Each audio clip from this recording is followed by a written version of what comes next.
Hello everyone, welcome to Anushruti art zone. ದೇವರಿಗೆ ಹಚ್ಚಿದಂತಹ ಹಿತ್ತಾಳೆಯ ದೀಪ ಆಗಿರಬಹುದು, ಕಳಸ ಆಗಿರಬಹುದು, ಇವೆಲ್ಲವೂ ತುಂಬಾ ಎಣ್ಣೆ ಜಿಡ್ಡಾಗಿಬಿಟ್ಟಿರುತ್ತೆ ಅಲ್ವಾ. ತೊಳೆಯೋದು ತುಂಬಾ ಕಷ್ಟ ಅನ್ಕೋತೀರಾ.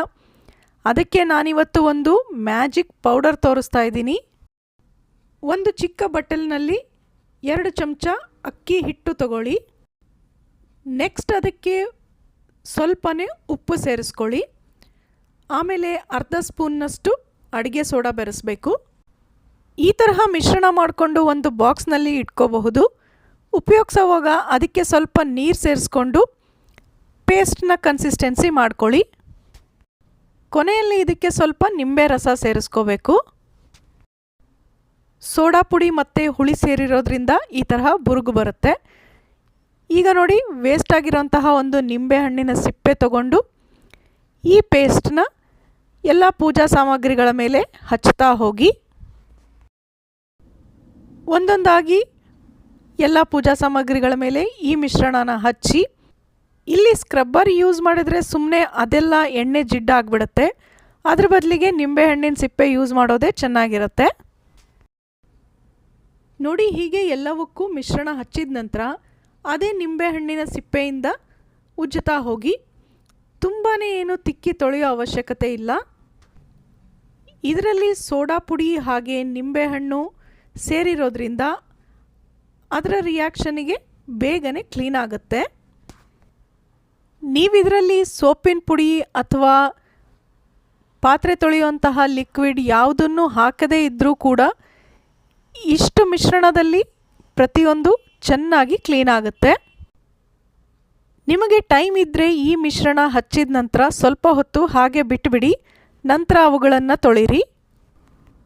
ಈಗ ನೋಡಿ, ಇದನ್ನು ನಾರ್ಮಲ್ ನಲ್ಲಿಯಲ್ಲಿ ಬರುವಂತಹ ನೀರಿನಿಂದನೇ ತೊಳೆದ್ರೆ ಸಾಕು. ಎಣ್ಣೆ ಜಿಡ್ಡು ಅಂತ ಮತ್ತೆ ಬಿಸಿ ನೀರು ಉಪಯೋಗಿಸೋ ಅವಶ್ಯಕತೆ ಕೂಡ ಬರೋದಿಲ್ಲ. ನೋಡಿ, ಇಲ್ಲಿ ದೀಪ ಎಷ್ಟು ಚೆನ್ನಾಗಿ ಕ್ಲೀನ್ ಆಯಿತು ಅಂತ. ಫ್ರೆಂಡ್ಸ್, ನಮ್ಮ ಚಾನಲ್ನಲ್ಲಿ ಈಗಾಗಲೇ ನೀವು ನೋಡ್ತಾನೆ ಇರ್ತೀರಾ, ಪ್ರತಿನಿತ್ಯ ಉಪಯೋಗ ಆಗುವಂತಹ ಎಷ್ಟೊಂದು ವಿಡಿಯೋಗಳು ಬರುತ್ತೆ.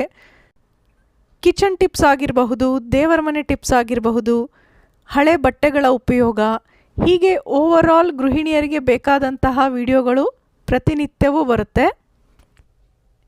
ನೀವು ಎಲ್ಲವನ್ನು ರೆಗ್ಯುಲರ್ ಆಗಿ ನೋಡಿ.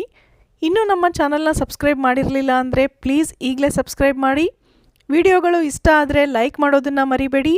ಹಾಗೆ ಫ್ರೆಂಡ್ಸ್ ಮತ್ತು ಫ್ಯಾಮಿಲಿ ಜೊತೆಗೆ ಶೇರ್ ಕೂಡ ಮಾಡಿ. ಇನ್ಮೇಲೆ ನೀವು ಪೂಜಾ ಸಾಮಗ್ರಿಗಳನ್ನು ತೊಳೆಯೋದಕ್ಕೆ ಪೀತಾಂಬರಿ, ಸಬೀನಾ ಈ ಥರದ್ದೆಲ್ಲ ತರೋದೇ ಬೇಕಾಗಿಲ್ಲ. ನೋಡಿ, ಪ್ರತಿಯೊಂದು ಎಷ್ಟು ಚೆನ್ನಾಗಿ ಕ್ಲೀನ್ ಆಗಿದೆ ಅಂತ. ಖಂಡಿತವಾಗೂ ನೀವು ಈ ಸಲ ಈ ಮ್ಯಾಜಿಕ್ ಪುಡಿನ ತಪ್ಪದೆ ಟ್ರೈ ಮಾಡಿ. ಅದರ ಉಪಯೋಗ ನಿಮಗೆ ಹೇಗನ್ನಿಸ್ತು ಅಂತ ಮರೆಯದೆ ಕಾಮೆಂಟ್ ಮಾಡಿ ತಿಳಿಸಿ. ಇನ್ನು ನೋಡಿ, ತವಾ ಉಪಯೋಗಿಸಿ ಇದರ ಎಣ್ಣೆ ಜಿಡ್ಡು ಸೈಡ್ನಲ್ಲೆಲ್ಲ ತುಂಬಾ ಅಂಟ್ಕೊಂಡು ಬಿಟ್ಟಿರುತ್ತೆ. ದೋಸೆ ಅಥವಾ ಪರೋಟಾಗಳಿಗಂತೂ ಸ್ವಲ್ಪ ಹೆಚ್ಚಿಗೆ ಎಣ್ಣೆ ಹಾಕ್ತೀವಿ ಅಲ್ವಾ. ನೋಡಿ, ಅದನ್ನೆಲ್ಲ ಮಾಡಿ ಆದ ನಂತರ ತವಾದಲ್ಲಿ ಎಷ್ಟೊಂದು ಎಣ್ಣೆ ಜಿಡ್ಡು ಉಳಿದುಬಿಟ್ಟಿರುತ್ತೆ.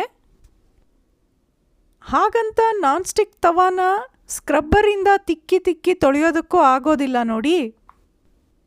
ಅದಕ್ಕೋಸ್ಕರ ನೀವಿವತ್ತು ನಾನು ತಿಳಿಸುವಂತಹ ಟಿಪ್ಸನ್ನು ಫಾಲೋ ಮಾಡಿ ಪೂರ್ತಿಯಾಗಿ ಎಣ್ಣೆ ಜಿಡ್ಡನ್ನು ಹೋಗಿಸಬಹುದು. ಮೊದಲಿಗೆ ತವಾವನ್ನು ಗ್ಯಾಸ್ ಮೇಲೆ ಬಿಸಿ ಮಾಡೋದಕ್ಕೆ ಇಡಿ. ಇದು ಪೂರ್ತಿಯಾಗಿ ಬಿಸಿ ಆಗಬೇಕು. ಈಗ ಇದರ ಮೇಲೆ ಐಸ್ ಕ್ಯೂಬ್ಸನ್ನು ಹಾಕಬೇಕಾಗತ್ತೆ. ನೋಡಿ, ಫ್ರಿಜ್ನಲ್ಲಿ ಐಸ್ ಟ್ರೇನಲ್ಲಿ ನೀರು ಹಾಕಿ ಇಟ್ಬಿಟ್ರೆ ಆಗೋಯ್ತು. ಐಸ್ ಕ್ಯೂಬ್ ರೆಡಿ ಆಗಿಬಿಟ್ಟಿರುತ್ತಲ್ವಾ. ಅಂತಹ ಐಸ್ ಕ್ಯೂಬನ್ನು ಬಿಸಿ ಆಗಿರುವಂತಹ ತವಾದ ಮೇಲೆ ನೀವು ಹಾಕಬೇಕಾಗತ್ತೆ. ನೋಡಿ, ಬಿಸಿ ಮಾಡಿಕೊಂಡಂತಹ ತವಾದ ಮೇಲೆ ಒಂದು ಸಲಕ್ಕೆ 2 ರಿಂದ 3 ಐಸ್ ಕ್ಯೂಬನ್ನು ಹಾಕಬಹುದು. ಐಸ್ ಕ್ಯೂಬನ್ನು ಹಾಕ್ತಿದ್ದ ಹಾಗೇ ಒಂದು ಚಮಚ ಅಥವಾ ಚುಂಚಗ ತೊಗೊಂಡ್ಬಿಟ್ಟು ನೋಡಿ, ಇದನ್ನು ಈ ರೀತಿ ನೀವು ಬಿಡಿಸ್ಕೋತಾ ಹೋಗಬೇಕು. ಆ ಐಸ್ ಕ್ಯೂಬನ್ನು ತವಾ ಪೂರ್ತಿ ಎಲ್ಲ ಕಡೆಗೂ ಅದು ಹತ್ತಬೇಕು. ಹಾಗೆ ನೀವು ಅದನ್ನು ಸರಿಸಬೇಕಾಗತ್ತೆ. ವಿಡಿಯೋದಲ್ಲಿ ನಿಮಗೆ ಗೊತ್ತಾಗ್ತಾ ಇದೆ ಅನ್ಕೋತೀನಿ. ನೋಡಿ, ಈ ಹಂತದಲ್ಲಿ ತವಾ ತಣ್ಣಗಾಯಿತು. ಈಗ ಈ ನೀರನ್ನು ಸಿಂಕ್ನಲ್ಲಿ ಚೆಲ್ಲಿಬಿಡಿ.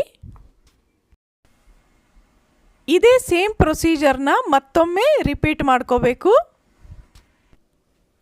ಐಸ್ ಕ್ಯೂಬ್ ಅಂತೂ ಸಾಮಾನ್ಯವಾಗಿ ಎಲ್ಲರ ಮನೆಯಲ್ಲೂ ಇದ್ದೇ ಇರುತ್ತೆ ಅಲ್ವಾ. ಜಸ್ಟ್ ತವಾನ ಬಿಸಿ ಮಾಡಿ ಐಸ್ ಕ್ಯೂಬನ್ನು ಈ ತರಹ ರಬ್ ಮಾಡ್ತಾ ಹೋದರೆ ಸಾಕು. ನೋಡಿ, ಇದರ ಸುತ್ತ ಅಂಟಿರುವ ಎಣ್ಣೆ ಜಿಡ್ಡು ಬಿಟ್ಕೊಳ್ತಾ ಬರುತ್ತೆ. ಇಷ್ಟಾದಮೇಲೆ ಈ ನೀರನ್ನು ಚೆಲ್ಕೊಂಡ್ಬಿಟ್ರೆ ಆಯಿತು. ಮತ್ತೆ ಇಲ್ಲಿ ಸೋಪ್ ಅಥವಾ ಸ್ಕ್ರಬ್ಬರ್ನ ಉಪಯೋಗಿಸಿ ತೊಳೆಯೋ ಅವಶ್ಯಕತೆ ಕೂಡ ಬರೋದಿಲ್ಲ. ಈಗ ನೋಡಿ, ನಾನೊಂದು ಟಿಶ್ಯೂನಿಂದ ತವಾವನ್ನು ಒರೆಸಿ ತೋರಿಸ್ತಾ ಇದ್ದೀನಿ. ಇದರ ಮೇಲೆ ಸುತ್ತ ಎಷ್ಟು ಎಣ್ಣೆ ಜಿಡ್ಡಿನ ಅಂಶ ಇತ್ತಲ್ವ, ಈಗ ಅದೆಲ್ಲ ಕಡಿಮೆ ಆಗಿದೆ. ದೋಸೆ ಮಾಡಿ ಆದ ನಂತರ ನೀವು ಈ ರೀತಿಯಾಗಿ ತವಾ ಕ್ಲೀನ್ ಮಾಡಿ ಇಟ್ಟುಬಿಟ್ರೆ ನೆಕ್ಸ್ಟ್ ಟೈಮ್ ಮಾಡೋದಕ್ಕೆ ಈಸಿ ಆಗಿರುತ್ತೆ. ತವಾದಲ್ಲಿ ಸ್ವಲ್ಪವೂ ಎಣ್ಣೆ ಜಿಡ್ಡು ಉಳಿದಿರೋದಿಲ್ಲ. ನೀವು ಈ ಐಡಿಯಾನ ಫಾಲೋ ಮಾಡಿ ನೋಡಿ, ಅದರ ರಿಸಲ್ಟ್ನ ಕಮೆಂಟ್ ಮಾಡಿ ತಿಳಿಸಿ. ಹಾಗೆ ವಿಡಿಯೋನ ಲೈಕ್ ಮಾಡಿ, ಬೇರೆ ಎಲ್ಲರ ಜೊತೆಗೆ ಶೇರ್ ಕೂಡ ಮಾಡಿ. ಮತ್ತೆ ಸಿಗೋಣ ಇನ್ನೊಂದು ವಿಡಿಯೋದ ಜೊತೆ. ಧನ್ಯವಾದಗಳು.